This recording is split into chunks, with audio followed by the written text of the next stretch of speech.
بسم الله الرحمن الرحيم. الحمد لله حمدا كثيرا طيبا مباركا فيه كما يحب ربنا ويرضاه،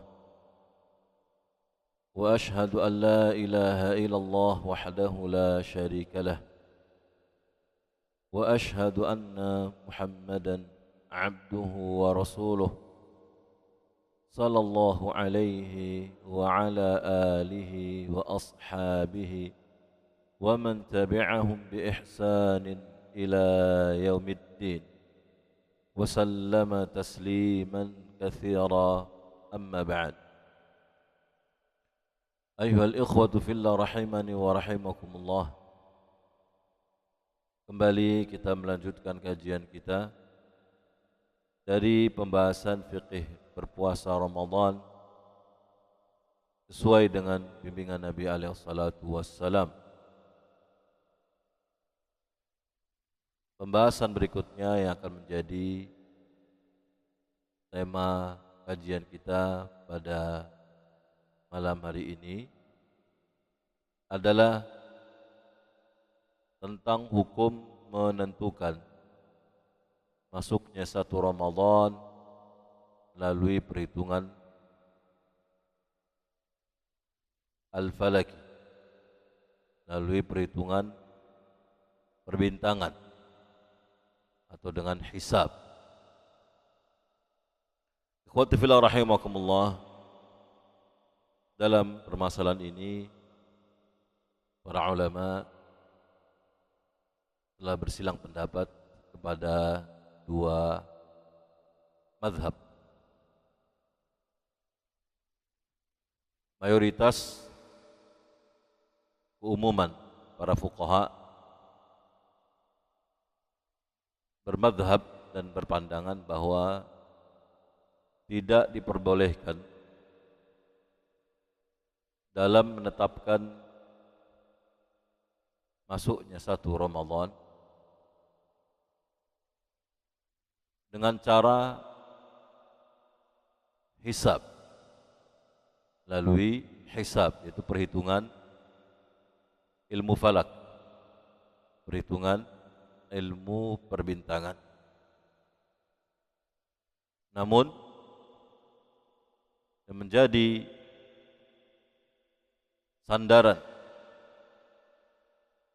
dan patokan dalam penentuan satu Ramadan tersebut adalah dengan ar-ru'yah, dengan melihat langsung al-hilal dari tempat terbitnya hilal tersebut yang dikenal dengan ru'yatul hilal.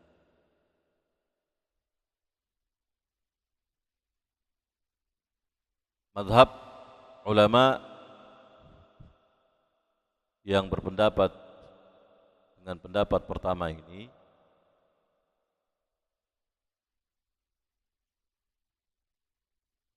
dikuatkan oleh Imam Syekh Ibn Baz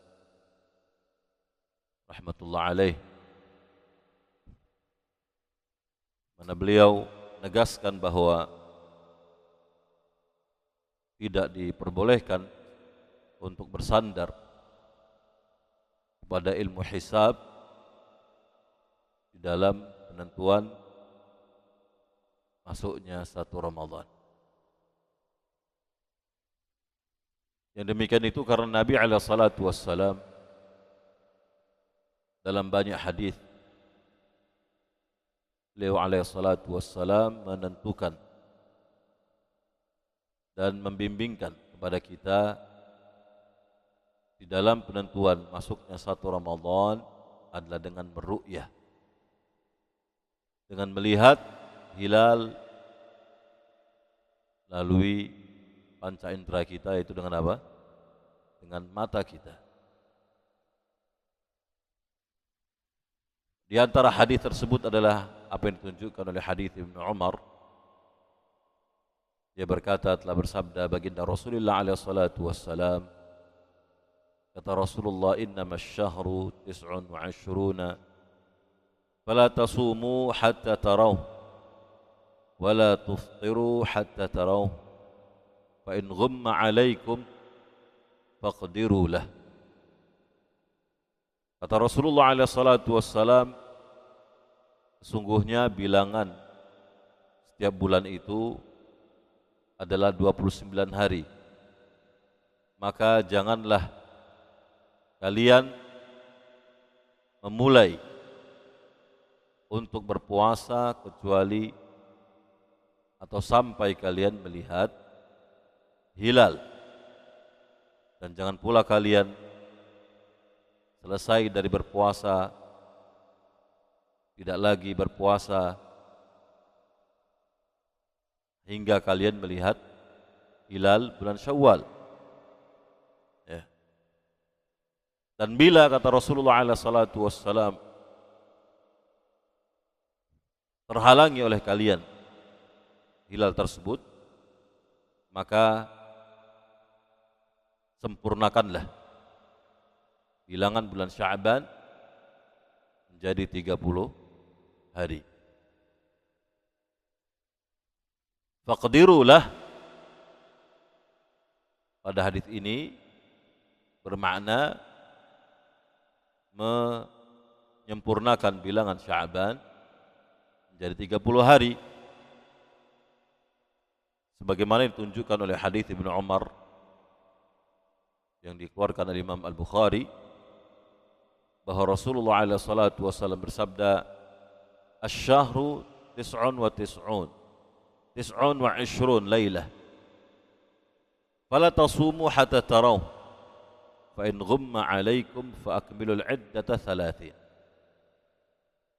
Kata Rasulullah alaihi salatu wasallam, yang namanya setiap bulan itu dia berjumlah 29 malam, 29 hari. Maka janganlah kalian berpuasa hingga kalian melihat hilal.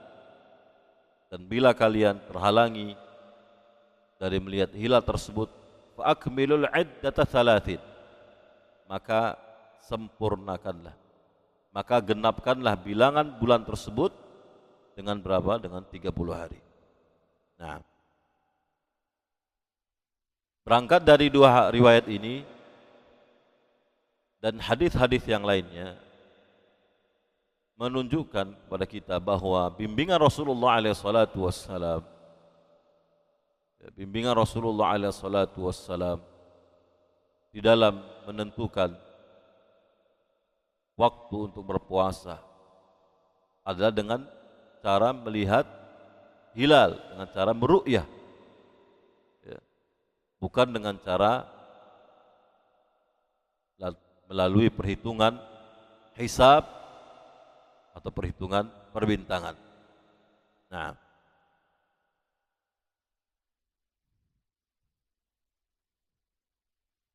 dan tentu ayyuhal ikhwatu fillah rahimani wa rahimakumullah, Rasulullah alaihi salatu wassalam memerintahkan dan membimbing kita untuk meru'yah hilal, yang dengannya kita dapat menentukan masuknya satu Ramadan dan kita berpuasa padanya. Apa yang dibimbingkan Rasulullah alaihi salatu wassalam tersebut adalah dalam rangka untuk menghilangkan keberatan, kesulitan bagi kaum muslimin kalau penentuan masuknya Ramadan itu ditempuh dengan cara perhitungan ahlul hisab, ya. Karena tentu tidak semua orang yang mampu untuk melakukan perhitungan hisab, ya, seperti perhitungan al-falaki, perhitungan perbintangan. Tidak semua orang memiliki kemampuan dan keahlian padanya. Nah, sehingga kalau kemudian masuknya satu Ramadan itu ditentukan melalui hisab, ya, akan memunculkan kesulitan, ya, dan keberatan bagi sebagian kaum muslimin, bahkan mungkin sebagian besar kaum muslimin yang tidak memiliki kemampuan dan keahlian dalam perhitungan tersebut, ya. Oleh karena itulah Rasulullah SAW memerintahkan kita cukup dengan meru'yah, ya, dengan mata kepala kita, dan itu sesuatu yang mudah, ya, sesuatu yang mudah. Di daerah-daerah tertentu yang belum banyak penerangan lampu, ya, seperti zaman sekarang ini, maka hilal tersebut akan sangat mudah terlihat. Ya, hilal akan sangat mudah untuk terlihat. Ini pendapat pertama dan mazhab pertama pada permasalahan ini tentang hukum menentukan satu Ramadan melalui perhitungan hisab. Pendapat kedua dari kalangan para ulama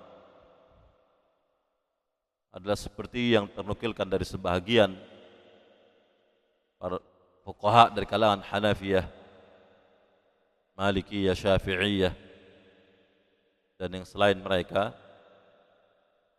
di antaranya di kalangan para ulama Mutarrif bin Abdullah, Ibn Syekhir, Ibn Shirmij, Ibn Qutaybah. Mereka mengatakan bahwa boleh bersandar dengan perhitungan, ya, melalui hisab falaki, perhitungan perbintangan, ilmu perhitungan perbintangan di dalam menentukan satu Ramadan.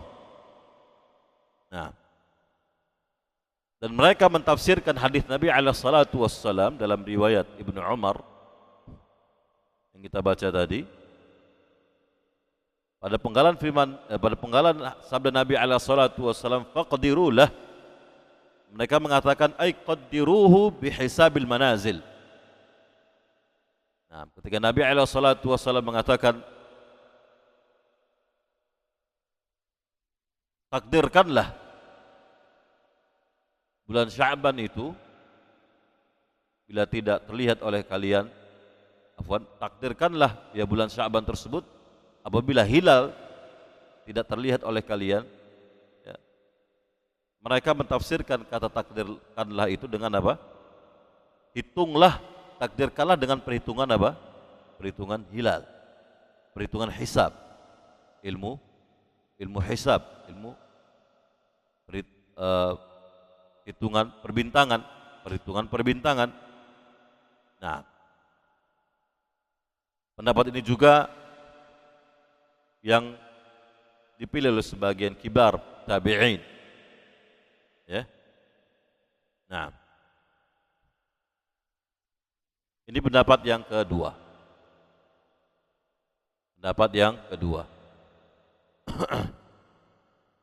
Dan pendapat yang rajih tentunya dalam masalah ini adalah bahwa penentuan satu Ramadan itu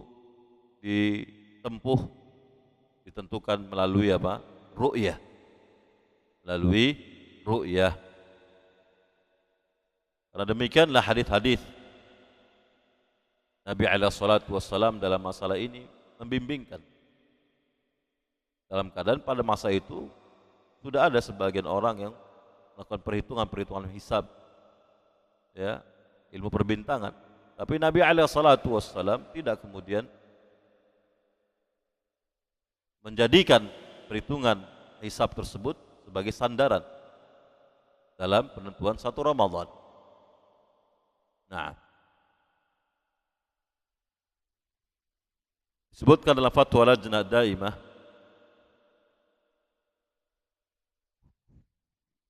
disebutkan bahwa ya juzul isti'anatu bil alatir rasd fi ru'yatil hilal wa la yajuzul i'timadu ala al-ulum al-falakiyyah fi itsbati bid'i syahri Ramadan al-mubarak atau al-fitr. Disebutkan dalam fatwa Lajnah Daimah bahwa diperbolehkan untuk menggunakan alat-alat seperti alat-alat pantau seperti teropong, ya, bulan di dalam meru'yah hilal, dan tidak diperbolehkan untuk bersandar kepada ilmu perhitungan bintang al-falak di dalam menetapkan mulainya bulan Ramadan atau menetapkan keluarnya Ramadan. Nah, sehingga ini pendapat yang rajih.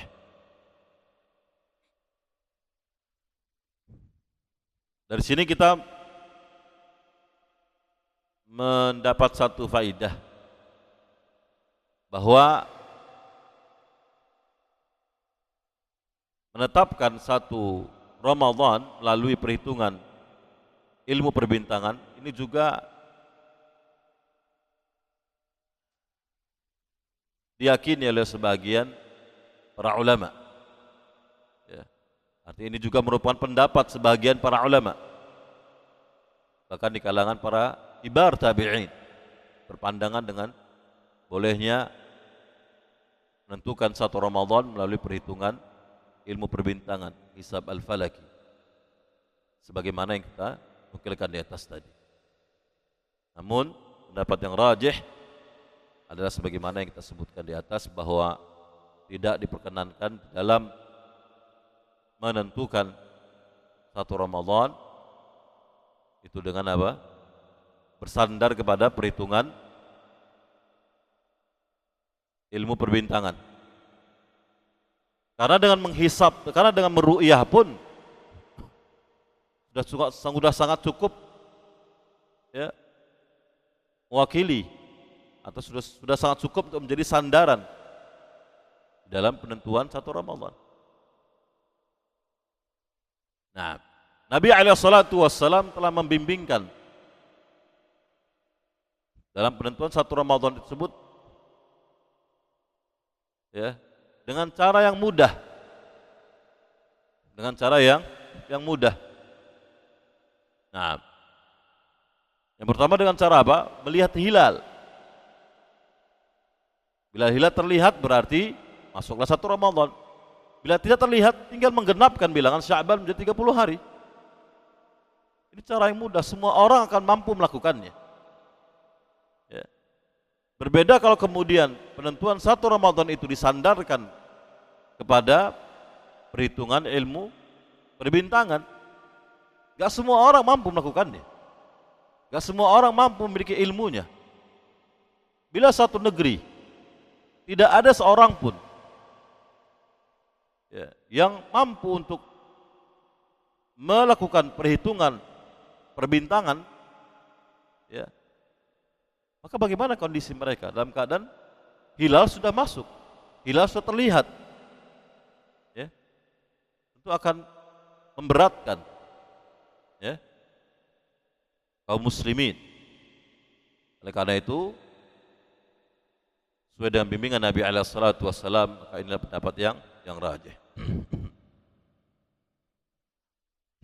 Ikhwati fillah rahimakumullah. Alhamdulillah kita telah selesai dalam pembahasan dari hukum-hukum, pembahasan seputar hukum-hukum masuknya bulan Ramadan dan keluarnya bulan Ramadan. Kita berpindah kepada pembahasan yang baru, yaitu sunnah-sunnah berpuasa atau perkara-perkara yang dianjurkan dan dihasung untuk diamalkan dalam berpuasa. Sunan as-saum wa mustahabatuhu. Ikhwati fillah rahimakumullah, para ulama telah menyebutkan bahwa berpuasa memiliki amalan-amalan sunnah yang cukup banyak. Di antaranya adalah makan sahur. Di antaranya adalah apa? Makan sahur. Sebagaimana sunnah ini telah dibimbingkan oleh baginda Rasulullah SAW dalam banyak hadisnya. Di antaranya adalah hadis yang dikeluarkan oleh Imam Al-Bukhari dan Muslim dari sahabat yang mulia Anas bin Malik radhiyallahu anhu ardah, bahwa Rasulullah alaihi salatu wassalam bersabda, tasahharu fa inna fis sahuri barakah. Kata Rasulullah alaihi salatu wassalam, bersahurlah kalian, makan sahurlah kalian, karena sungguhnya dalam makan sahur itu terdapat padanya barakah. Para ulama memberikan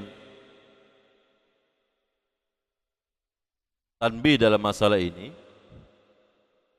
yaitu bahwa wajib bagi seorang yang hendak berpuasa dan ia makan sahur, ya, wajib bagi orang tersebut untuk memastikan ketika dia makan sahur bahwa fajar belum masuk, ya, belum terbit. Nah, dia harus memastikan bahwa fajar belum terbit ketika dia makan sahur tersebut. Nah, sebagaimana pula ia pun harus juga memastikan dari tenggelamnya matahari ketika dia akan berbuka.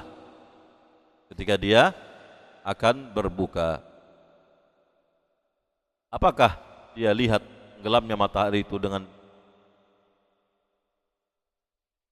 mata kepalanya sendiri, atau dia bersandar dengan azan seorang muadzin yang terpercaya, ya, dalam kumandang azan. Nah, ikhwati fillah rahimani wa rahimakumullah, Rasulullah alaihi salatu wassalam dalam hadis di atas kabarkan kepada kita bahwa sahur itu terdapat padanya barakah. Di antara barakah makan sahur adalah seorang yang makan sahur, maka dia akan mendapatkan kekuatan, ya, kekuatan pada dirinya untuk menahan beratnya puasa itu. Kalau dia makan sahur, dia akan mampu untuk menahan rasa lapar, menahan rasa dahaga, ya. Terkhusus apabila waktu siang memanjang di hari itu, ya, terkhusus ketika waktu siang memanjang di hari tersebut, maka semakin panjang pula penantian dia untuk berbuka, dan semakin panjang pula waktu yang dia menahan rasa lapar dan dahaga padanya. Nah, seorang yang makan sahur, dia akan mampu untuk menahan ini semua. Dia akan mampu untuk menahan ini semua. Ini menunjukkan apa? Menunjukkan barokahnya makan sahur tersebut. Ya. Bahkan bila kita makan sahur, kita seakan-akan tidak terasa, tidak merasakan lapar dan haus ketika berpuasa. Ya, dan ini suatu yang mujarab, suatu yang sering kita rasakan.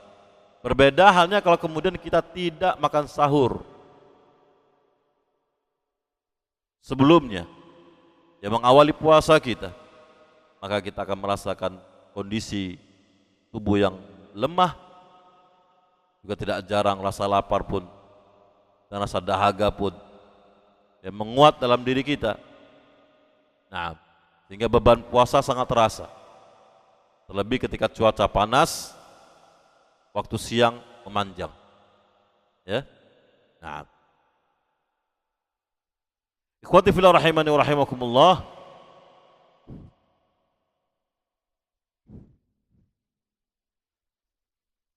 dengan makan sahur itu juga akan menjadi pembeda antara berpuasanya kaum muslimin dan berpuasanya ahlul kitab, berpuasanya orang-orang dari selain kaum muslimin. Sebagaimana yang ditunjukkan dalam hadis yang disebutkan dalam Sahih Muslim, hadis yang datang dari sahabat Amr bin As dari Nabi sallallahu alaihi wasallam, kata Rasulullah alaihi salatu wassalam, faslu ma baina siyamina wa siyami ahli kitab aklatus sahur, aklatu as-sahar. Kata Rasulullah alaihi salatu wassalam, pemisah dan pembeda antara puasa kami kaum muslimin dan puasanya ahlul kitab adalah apa? Adalah makan sahur. Nah, ini bedanya. Berarti ahlul kitab kalau puasa tidak makan sahur. Karena memang demikian kalau mereka berpuasa itu.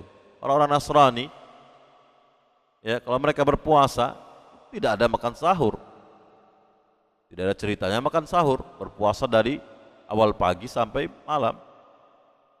Ya. Nah, karena memang tidak ada syariat sahur dalam syariat mereka. Oleh karena itulah Nabi alaihi salatu wassalam mengatakan bahwa sahur ini akan menjadi pembeda dan pemisah antara berpuasanya seorang muslim dan puasanya orang-orang selain orang muslim. Nah, demikian pula ikhwati fillah rahimani wa rahimakumullah, di antara keutamaan makan sahur adalah seorang yang makan sahur di waktu sahur,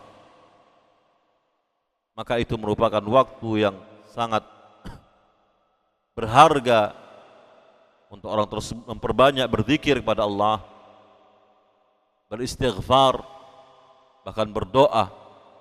Karena waktu-waktu sahur itu adalah waktu-waktu yang Allah Subhanahu wa taala turun ke langit dunia pada sepertiga malam terakhir.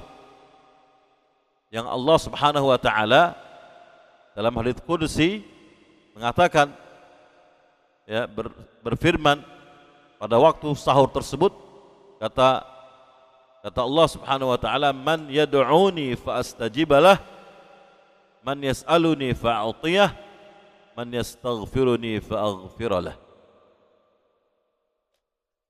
Allah Subhanahu wa taala berfirman, ya, kepada hamba-hambanya di waktu itu, di waktu sahur tersebut, barang siapa yang berdoa kepadaku, kata Allah, maka aku akan mengabulkan, mengijabahi doa dan permintaannya. Dan barang siapa yang meminta kepadaku dengan satu permintaan, maka aku akan memberikan permintaan tersebut untuknya. Dan barang siapa yang memohon keampunan kepadaku pada waktu itu, maka aku akan memberikan keampunan untuknya. Sehingga makan sahur di waktu sahur itu merupakan waktu-waktu yang sangat berharga, yang doa, permintaan dan permohonan ampun seorang akan dikabulkan oleh Allah Subhanahu wa taala. Dari sini dan hadis-hadis yang lain yang menunjukkan kepada kita akan keutamaan yang besar dari makan apa? Makan sahur.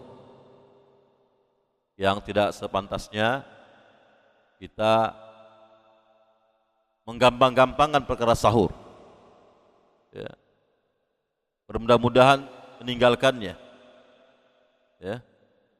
Namun hendaknya kita bersemangat untuk melakukannya, karena kan banyaknya manfaat dan faedah yang besar dari makan sahur tersebut.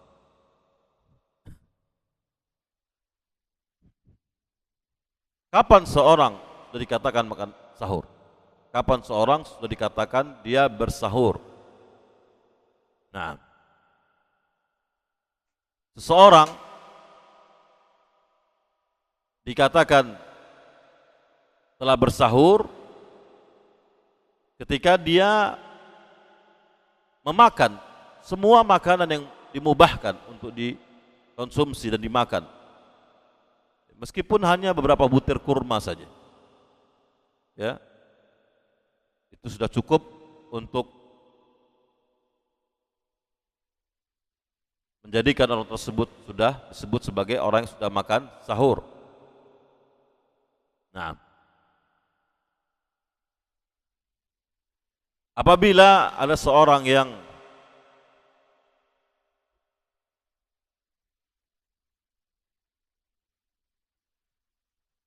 tidak mampu untuk makan sahur atau tidak ada selera untuk makan di waktu tersebut, ya, maka mencukupkan baginya untuk apa?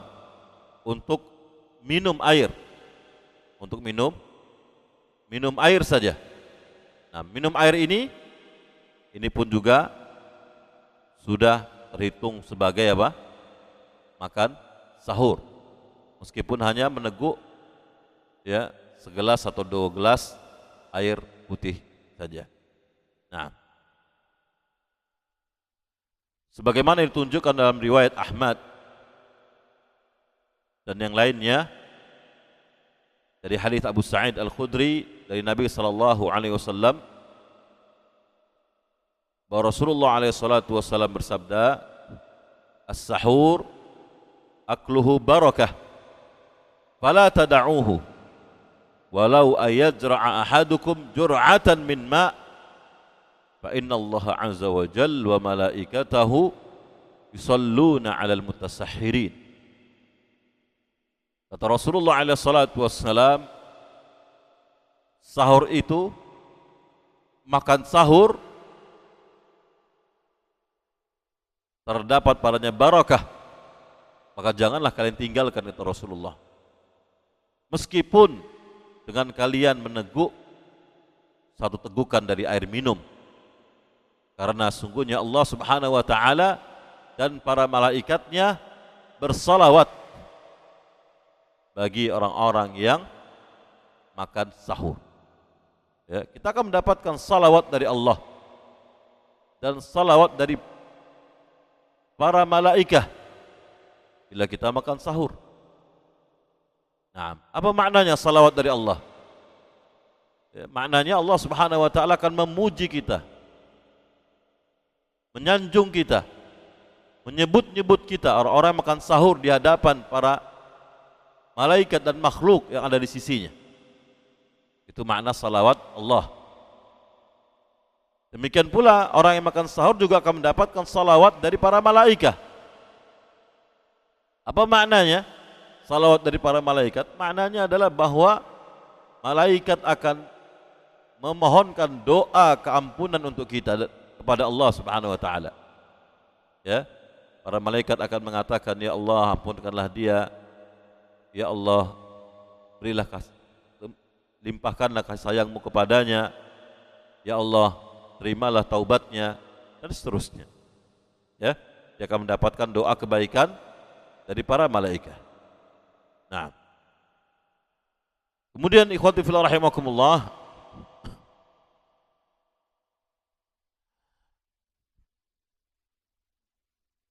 satu perkara yang penting untuk ditanbih terkait dengan makan sahur ini, ya,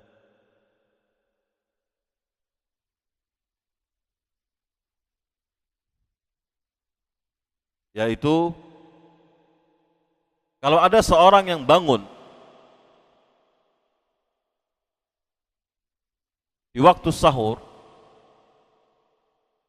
dalam keadaan dia junub, ya, dalam keadaan dia sedang junub, atau seorang wanita yang suci dari haidnya di waktu sahur tersebut, ya, di waktu sahur sebelum terbitnya fajar. Nah, maka yang menjadi bimbingan bagi mereka, yang disunnahkan bagi mereka untuk mereka segera makan sahur. Segera makan sahur di waktu sahur kemudian bila telah terbit fajar mereka berpuasa. Nah, dan diperbolehkan bagi mereka untuk mengakhirkan mandi, ya, untuk mengangkat hadas besarnya. Diperbolehkan bagi mereka untuk mengakhirkan mandi janabah atau mandi suci bagi seorang wanita yang haid tersebut, sehingga tidak perlu kemudian terburu-buru. Ya, terjadi karena mandi dulu, akhirnya terluputkan waktu sahur. Ya, sudah terbit fajar, masuk waktu, sehingga tidak sempat makan sahur. Nah, tidak demikian. Tapi dia makan sahur terlebih dahulu, kemudian dia berpuasa, ya. Setelah itu baru dia mandi. Nah, setelah itu baru dia mandi. Ini tanbih yang pertama. Tanbih yang kedua, sebagian kaum muslimin, saudara-saudara kita, mereka berpagi-pagi untuk makan sahur. Ya. Mereka terlalu cepat makan sahurnya. Kenapa? Karena biasanya pada malam-malam Ramadan mereka bergadang. Ya. Setelah itu mereka makan sahur. Habis makan sahur ngapain? Tidur. Ya. Tidur beberapa jam sebelum terbitnya fajar. Nah, maka orang-orang yang seperti ini, adahumullah wa iyana, ya, mereka telah melakukan beberapa kesalahan. Nah, ya, biasanya kapan itu? Biasanya makan sahurnya itu 1 jam atau 2 jam sebelum masuknya waktu. Ya, kenapa? Karena malamnya bergadang itu biasanya. Capek bergadang, makan sahur, langsung tidur. Ya. Nah, sebelum terbitnya fajar. Mereka telah melakukan beberapa kesalahan. Yang pertama, mereka telah berpuasa sebelum waktu berpuasa. Ya. Mereka makan sahurnya kapan? 2 jam atau 1 jam sebelum terbitnya fajar. Ketika mereka makan sahur, berarti nggak makan lagi tuh. Tapi langsung tidur, nggak makan lagi. Berarti apa? Mereka sudah berpuasa ketika itu. Berpuasa sebelum terbitnya apa? Fajar. 2 jam, 3 jam, 1 jam sebelum terbitnya fajar. Sudah berpuasa, berarti berpuasa sebelum waktunya. Ya. Ini kesalahan yang pertama. Kesalahan yang kedua, mereka habis sahur tidur. Nah, berarti meninggalkan salat fajar secara berjamaah. Ya, meninggalkan salat fajar secara berjamaah. Ini juga kemaksiatan kepada Allah karena meninggalkan apa yang diwajibkan oleh Allah Subhanahu wa taala untuk melakukan salat fajar itu secara apa? Secara berjamaah. Dan yang ketiga, pada umumnya mereka melakukan sholat tersebut di luar waktu, ya, bahkan telah terbit matahari, baru mereka bangun dari tidurnya, kemudian buru-buru melaksanakan sholat subuh di luar waktunya. Ya, ini merupakan kemungkaran yang besar, dosa yang besar, ya, kemungkaran yang besar. Lebih parah dari ini semua apa? Tidak sholat sama sekali. Tidak sholat sama sekali. Nah, kemudian ikhwati fillah rahimakumullah, pembahasan terakhir yang bisa kita kaji bersama pada pembahasan terkait dengan sahur ini adalah sunnah mengakhirkan makan sahur. Sunnah mengakhirkan makan sahur. Mengakhirkan makan sahur, ya, mengakhirkan makan sahur itu akan menyedikitkan waktu lapar, ya, waktu lapar yang bisa jadi dirasakan seorang yang berpuasa di tengah dia berpuasa. Nah,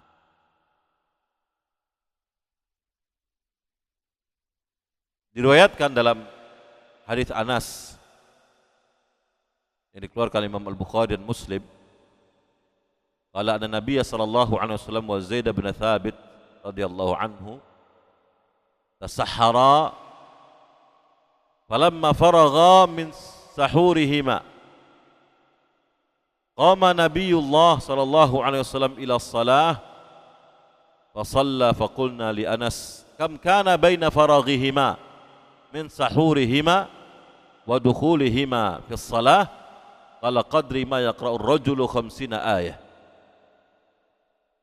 Nah, tadi di antara manfaat, ya, manfaat mengakhirkan makan sahur apa? Itu akan menjedikitkan masa lapar. Ya. Nah, seorang yang mengakhirkan makan sahurnya tentu rasa kenyangnya lebih panjang, ya, daripada rasa laparnya. Nah, sunnah mengakhirkan makan sahur ini ditunjukkan oleh hadis Nabi alaihi salatu wassalam bahwa Rasulullah alaihi salatu wassalam dan sahabat Zaid bin Thabit radhiyallahu anhu keduanya makan sahur secara bersamaan. Rasulullah dan siapa ini? Zaid bin Thabit. Maka ketika keduanya selesai dari makan sahurnya, Rasulullah alaihi salatu wassalam pun bergegas untuk melaksanakan salat. Ya, maka salatlah Nabi alaihi salatu wassalam. Selesainya Rasulullah alaihi salatu wassalam dari salatnya, kami bertanya kepada Anas, kam kana baina faraghihima min sahurihima wa dukhulihima fi shalah. Berapakah rentang waktu? Ya. Berapa lamakah rentang waktu dari sahurnya Rasulullah, dari selesainya sahurnya Rasulullah dan waktu sholatnya? Berapa lama rentang waktunya ini? Nah, maka Anas bin Malik radhiyallahu anhu menjawab, qala qadri ma yaqra'u ar-rajul 50 ayah. Rentang waktunya itu sekadar seorang yang membaca Al-Qur'an sebanyak 50 ayat. Nah, ya. 50 ayat membacanya, kata para ulama, membaca 50 ayat itu dengan bacaan yang sedang, yang tartil, yang tidak terlalu cepat, juga tidak terlalu lambat. Seperti bacaan kita salat lah. Ya, bacaan dalam salat, bacaan seperti itu 50 ayat. Nah, serentang itulah jarak antara selesainya makan sahur Nabi alaihi salatu wassalam dan salat subuhnya dan waktu fajar. Ya, dan waktu fajar. Nah, ini menunjukkan kepada kita bahwa Rasulullah alaihi salatu wassalam begitu mengakhirkan makan sahurnya, ya, sampai mendekati apa? Sangat mendekati waktu fajar. Nah, tentang waktunya selama berapa? Hanya selama 50 ayat saja yang dibaca dengan bacaan yang sedang, tidak terlalu cepat, tidak terlalu lambat. Nah, Anas bin Malik radhiyallahu anhu dalam hadis ini mentakdirkan tentang waktu antara selesainya makan sahur Nabi alaihi salatu wassalam dan salat itu dengan 50 ayat. Karena kenapa? Karena dulu nggak ada jam. Kebiasaan mereka mentakdirkannya dengan hal-hal yang seperti ini. Ya, itu ditakdirkan dengan apa? 50 ayat yang dibaca. Nah, kemudian ikhwati fillah rahimakumullah,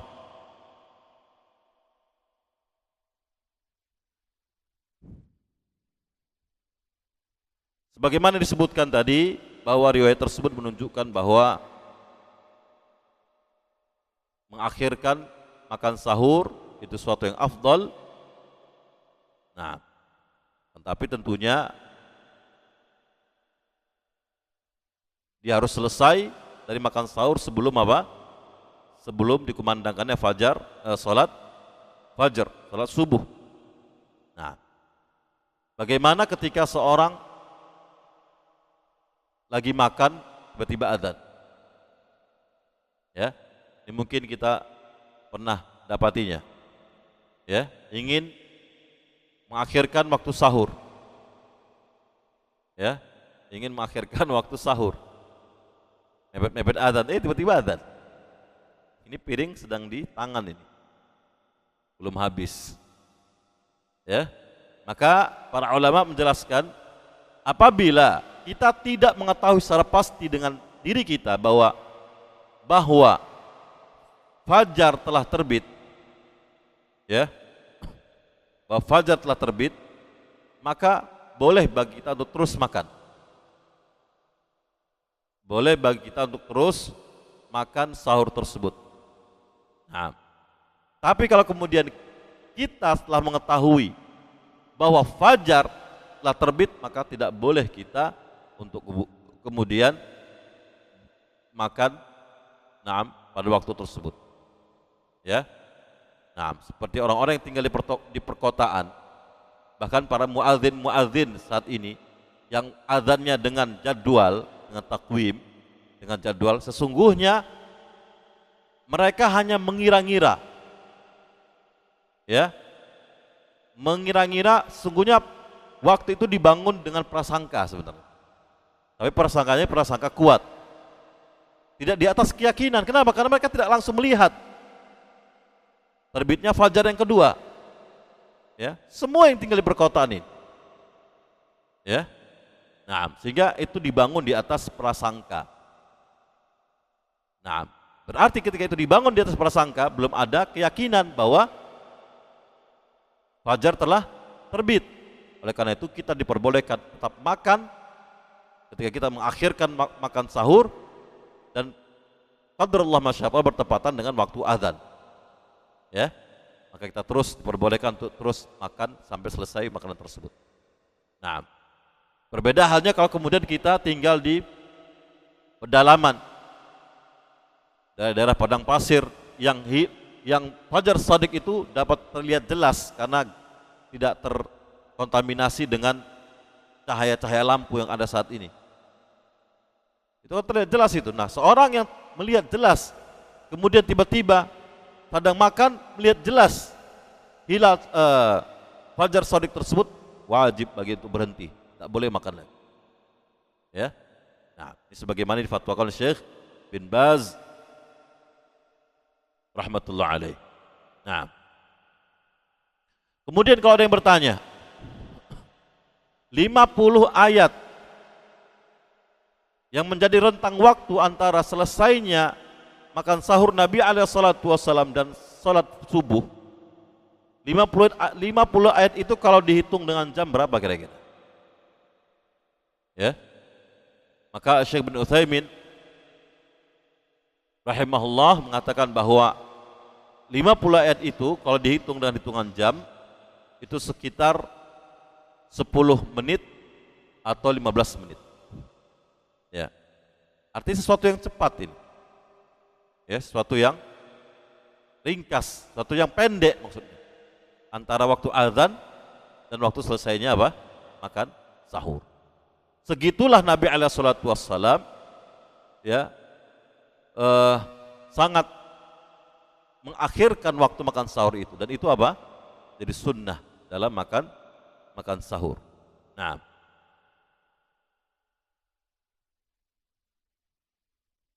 kemudian ikhwati fillah rahimakumullah, tercabang dari pembahasan ini, apa hukum imsak? Ya. Apa hukum imsak? Nah, ya sebagian orang bisa jadi dari riwayat yang kita sebutkan tadi,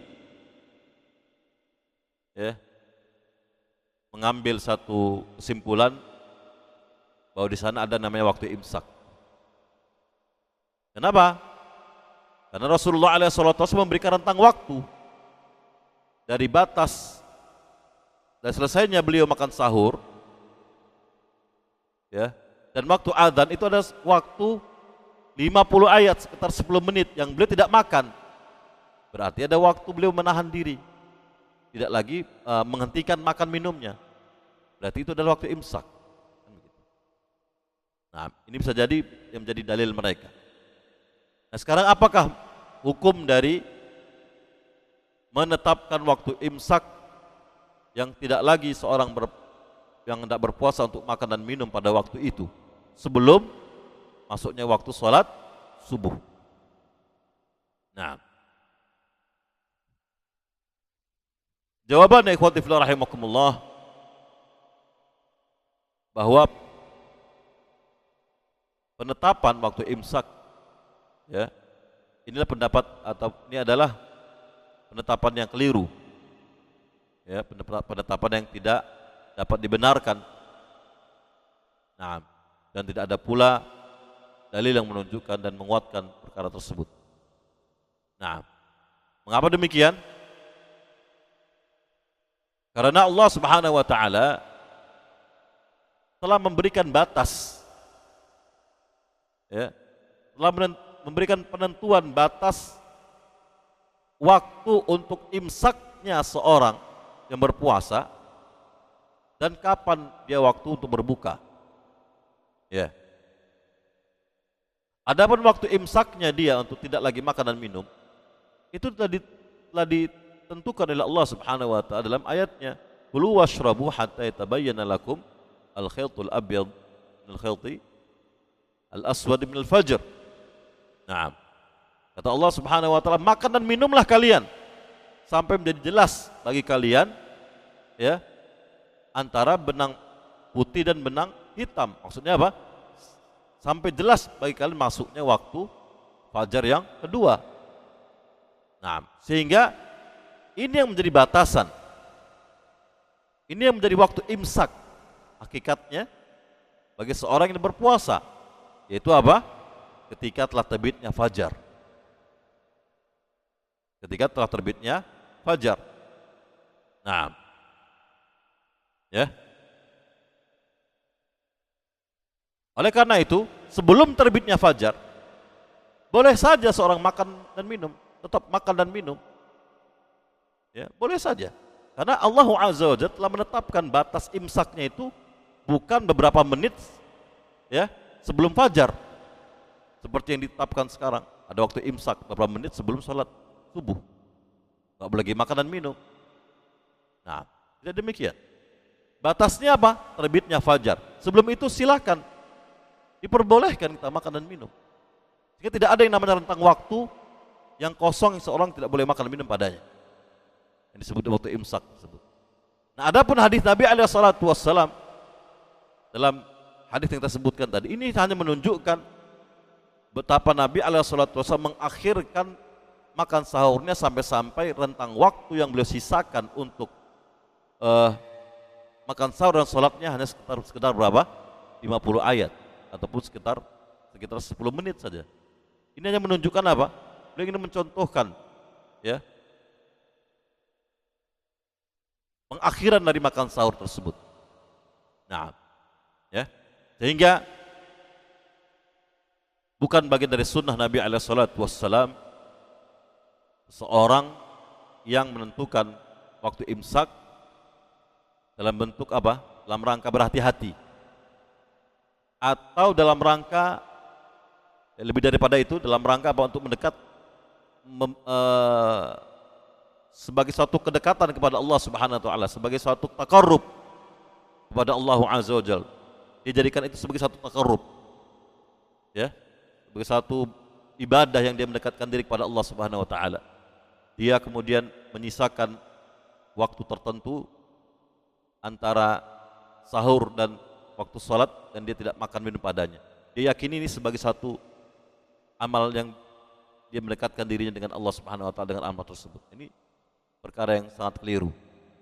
Ya. Yang demikian itu adalah sebagai bentuk pendekatan kepada Allah Subhanahu wa taala dengan sesuatu yang tidak disyariatkan oleh Allah Subhanahu wa taala. Kenapa? Karena Allah Azza wa Jalla telah memberikan batasannya. Apa batasannya? Terbitnya fajar. Sebelum itu silahkan kau makan dan minum. Ya. Dan kemudian kalau dikatakan ini kita berhati-hati, maka jawabannya adalah ini berhati-hati yang tidak pada tempat. Hati-hatian yang tidak apa? Tidak pada tempatnya. Nah,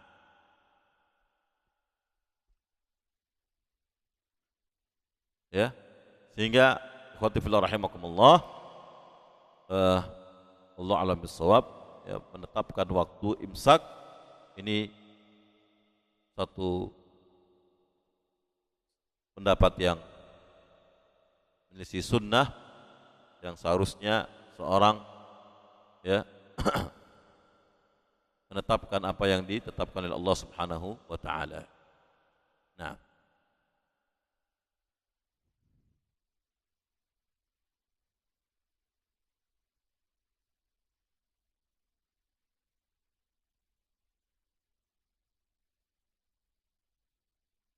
nah, disebutkan di sini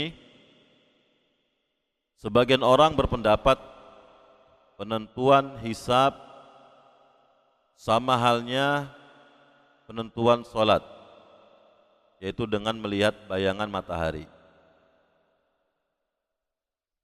Namun sekarang diganti dengan jam. Begitu mereka mengkiaskan. Nah, hitungan hisab Allah alam bukan dengan hitungan jam. Ya. Nah, hitungan hisab dengan melalui titik koordinat dan rumus-rumus tertentu yang ahli hisab yang mengetahuinya. Ya. Nah,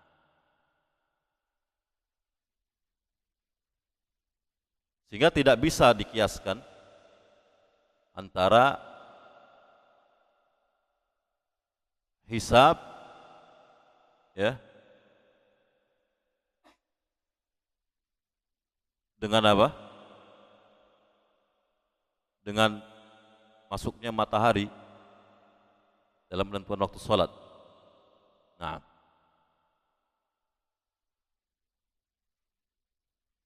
ini maksudnya kalau dulu maksudnya sholat itu dengan bayangan matahari, tapi sekarang maksudnya waktu sholat itu dengan jam, begitu mungkin maksudnya ya, bukan hisabnya ya. Nah, itu salah. Nah, ya sehingga dikiaskan hisab tersebut seperti jam. Ya, dikiaskan hisab tersebut seperti jam dalam penentuan sholat. Nah, maka jawabannya tidak bisa dikiaskan. Ya, tidak bisa dikiaskan antara masuknya waktu sholat ya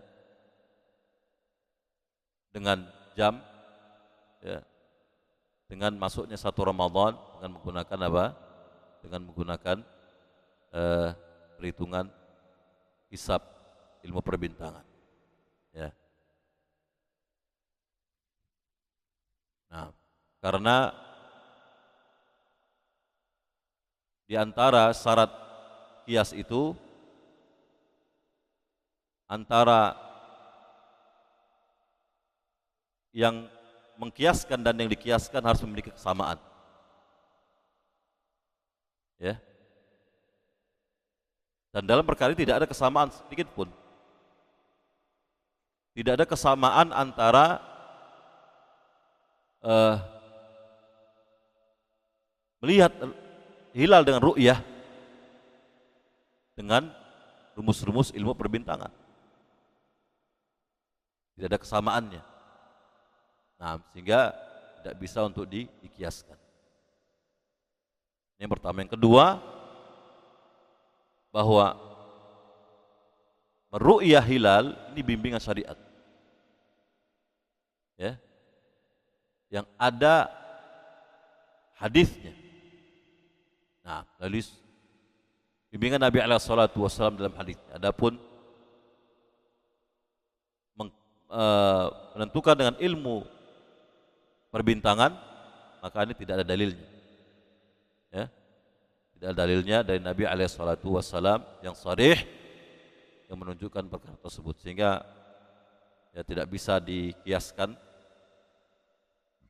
dalam perkara ini dengan penentuan sholat yang menggunakan dengan jam. Ya, Allah a'lam bishawab. Namun sebagian para ulama mengatakan bahwa adapun menggunakan perhitungan hisab ilmu perbintangan untuk menentukan waktu menentukan kiblat atau menentukan masuknya waktu sholat, ini bisa. Ini boleh. Ya, ini boleh. Untuk apa itu? Digunakan untuk menetapkan arah kiblat. Nah, atau menetapkan masuknya waktu sholat ini bisa. Ini nggak mengapa kata para ulama. Tapi kalau menetapkan 1 Ramadan ini tidak bisa. Sudah ada bimbingannya. Itu dengan apa? Dengan muru'yah, bukan dengan melalui perhitungan bintang. Ya, rumus-rumus perhitungan bintang. Nah, Allah alam shawab. Baik. Kemudian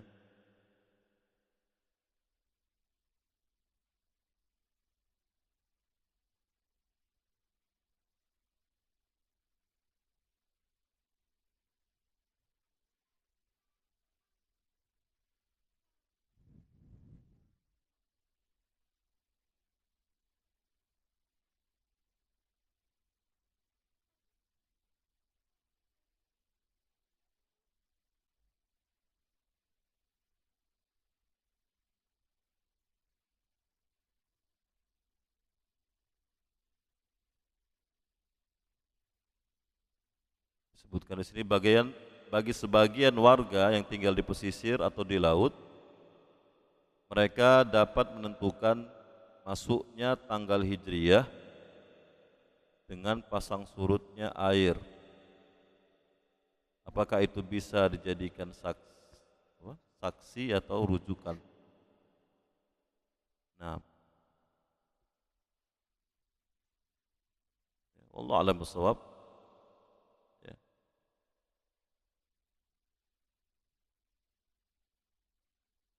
Nah,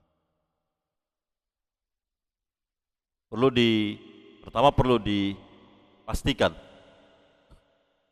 ya, kebenaran perkara ini. Ya, apakah dengan pasang surutnya air itu memang dapat menentukan masuknya bulan, ya, masuknya awal bulan hijriyah. Nah, ini yang pertama yang harus dipastikan terlebih dahulu. Nah, dan yang kedua, sungguhnya kita tidak perlu yang seperti ini. Kenapa? Karena syariat sudah ada dan jelas bimbingannya. Ya, dalam penentuan masuknya bulan-bulan hijriah itu dengan ru'yah. Baik itu bulan Ramadan, bulan Syawal, atau bulan-bulan yang lainnya, itu dengan ru'yah. Nah, kalau tidak bisa dengan ru'yah, menggenapkan bilangan bulan tersebut, selesai. Perkara yang sangat mudah sekali. Perkara yang sangat mudah. Nah, sehingga perlu dipastikan kembali cara yang seperti ini.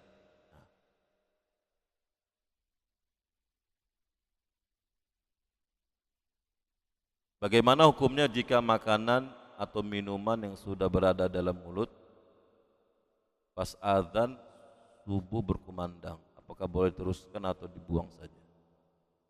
Nah, kembali kepada penjelasan para ulama yang telah kita singgung di atas tadi, ya, kalau kemudian muadzin, ya, yang azan, nah, dia membangun waktu azannya berdasarkan takwim, berdasarkan jadwal, maksudnya waktu sholat, berarti, ya, masuknya waktu sholat itu dibangun di atas prasangka, tidak dibangun di atas keyakinan. Ya, maka bila demikian muadzin yang ada di sekitar kita, maka tidak mengapa jika makanan tersebut masih dalam mulut kita untuk kita kunyah dan kita selesaikan makan kita. Bahkan seperti yang disebutkan tadi, makanan yang masih ada di piring saja, ya, kalau itu ternyata bertepatan waktu azan, ya, itu boleh kita untuk segera ya, nggak kemudian berlama-lama, berlezat-lezat, ya, nambah lagi gitu kan. Kurang nih, nambah lagi, ya, itu main-main namanya. Ya, tapi bersegera untuk menyelesaikannya, begitu kan? Nah, itu tidak mengapa. Tapi kalau kemudian kita ketahui ini muadzin ini dia azan itu karena memang melihat terbitnya apa? Fajar, bukan berdasarkan jadwal tadi. maka kita mengetahui adzan tersebut dibangun dengan yang demikian, itu berarti itu dibangun di atas keyakinan, maka segera muntahkan apa yang dalam mulut kita tersebut. Wallahu a'lam bishawab. Wa tafillah rahimakumullah. Kiranya demikian yang bisa kita kaji bersama pada malam hari ini. Semoga dapat bermanfaat, kurang lebihnya mohon maaf. Kita akhiri subhanakallahumma bihamdika asyhadu an la ilaha illa anta astaghfiruka wa atubu ilaik. Wassallallahu ala nabiyyina Muhammad wa ala alihi wa sahbihi wasallam.